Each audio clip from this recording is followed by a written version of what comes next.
দারুণ স্বাদের দই বট চিংড়ি রেসিপি আপনারাও এইভাবে একবার ট্রাই করে দেখবেন।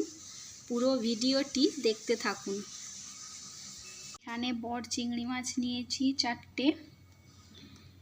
এখানে পেঁয়াজের পেস্ট করে নিয়েছি। এখানে টক দই নিয়েছি।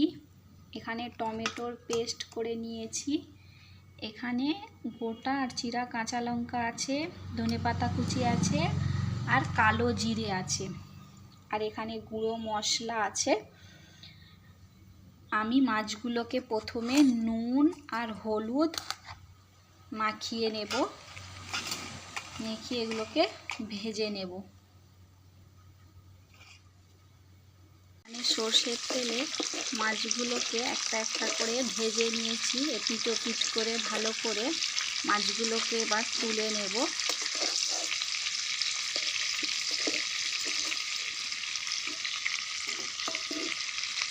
এই তেলেতেই এবার কালো জিরে দিয়ে দেব আর এই পেঁয়াজের পেস্টটা দিয়ে দেব। দিয়ে এটাকে ভালো করে একটু ভেজে নেব।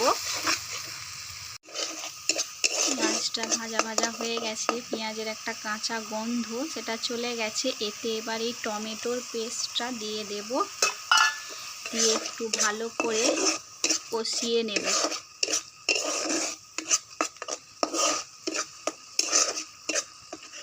এতে এবার একে একে গুঁড়ো মশলা দিয়ে দেব। হলুদ গুঁড়ো, লঙ্কা গুঁড়ো, স্বাদ মতো নুন, ধনে জিরে গুঁড়ো। মশলাকে একটু ভালো করে কষতে থাকবো।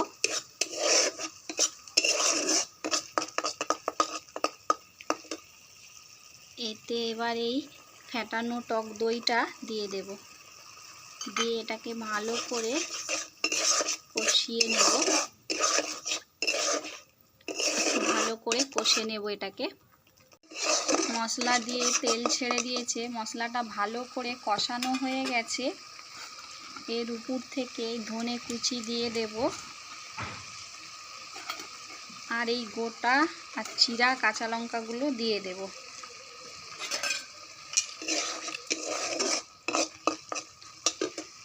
দিয়ে এতে পানি দিয়ে দেব।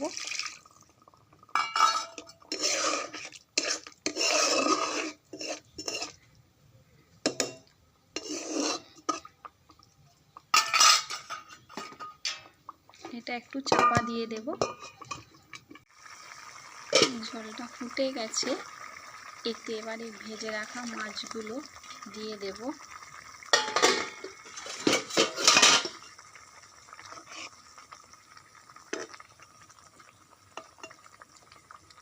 এটাকে আর একটু চাপা দিয়ে দেব। মাছের ঝোলটা এবার হয়ে গেছে। এটাকে এবার চাপা দিয়ে নামিয়ে নেব। নামিয়ে একটা বোলে ঢেলে নেব।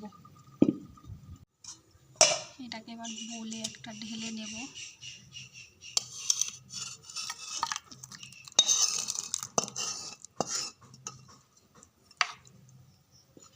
এইভাবে গ্রেভি করেছি।